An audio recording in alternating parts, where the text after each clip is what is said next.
Hey folks, how you doing? It's done. I'm actually quite pleased with it. Despite the fact that it has a lot of parts, it's a very simple kit. As I stated before, no matter what version you decide to build, you're going to have a lot of leftover parts. I mean, a shitload. But, and what can you use these extra parts for? I don't know. I really don't. Maybe the tail lights, you could use them for something. It gives you two different sets of tail lights. Yes, as you can see, there's some fit issues. The hinge, it limits how far you could open it. And let's see if you can see down there in the engine bay. I don't know if you can, but there it is. Nice little engine, fits tight.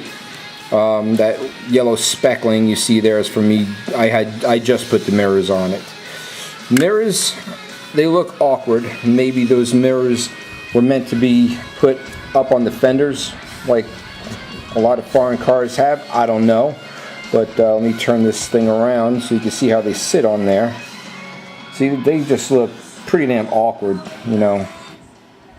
So, and but I like the way it sits. I really do. I put the spacers in the rear to jack it up a little bit because since these tires were so big, if I didn't put the spacers in it, these you wouldn't be able to get it down all the way, and the wheel well would be just rubbing on the tire. These decals, I don't know if you can see them or not. Let me see if I can zoom in on them. Yeah, right, that worked really good. Right there. Okay, those are the aftermarket decals I was telling you about. They came on that sheet with a bunch of other Buick GS decals. And that's it. I mean, they didn't have one for the front, but I am pleased with it.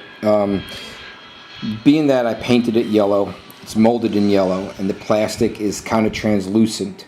I have black interior, but I had to paint the inside where the quote headliner would be yellow, because if I painted it black, don't know if it shows up. You can tell right here where I painted the sill underneath it black, and it shows through. You know, even with even though they're light coats, I put 3 light coats of the yellow over it. But there she is. I like it. Do I recommend the kit? Yes, I do. But only if you could get it for a really freaking cheap price. I would not pay more than $12 for this kit, you know. And this is going off the mentality of always buying my model kits, almost all of them at Hobby Lobby, because they give you that 40% off coupon all the time. So that's my recommendation. Unless you really like this car and you want to shell out 25 bucks for it, hey, that's your gig. But due to the quality of the plastic that a lot of companies use these days, I don't think it's worth what they charge for these original art series. Just like the Gremlin X or the what the hell is that Pacer kit. You know, I do have a soft spot for ugly ass cars. I have on order from Model Roundup the 1980 Plymouth Volare Roadrunner. I think it's called the Fuzz Duster. Yeah, I went ahead and I'm buying that kit because it's just so freaking ugly and innocuous and lame. I had to. That's why I have a 76 Caprice. It's an ugly friggin' car, but I had to get it. Plus it came with a trailer. But, you know, when I saw they had re-released the Pacer wagon, I was edging towards buying that thing, but I can't find it for less than $23.50, and you know, even though I have a soft spot for ugly ass cars, I'm not spending that much money on an ugly friggin' car. I don't care if it comes with an 8x11 or whatever size this box is. It gives you a print of it. No, but anyway, that's my take on this thing. I know I dig it. Matter of fact, you know, not a story to be proud of, but This is the exact kind of car that I got into my very first major car accident with.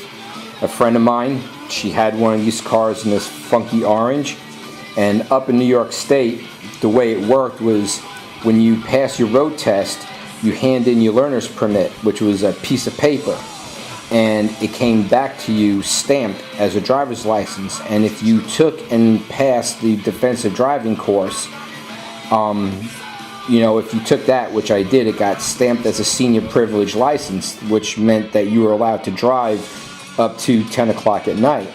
But anyway, she was going to give me a ride to work. I got my driver's license. We had been friends since we were in diapers.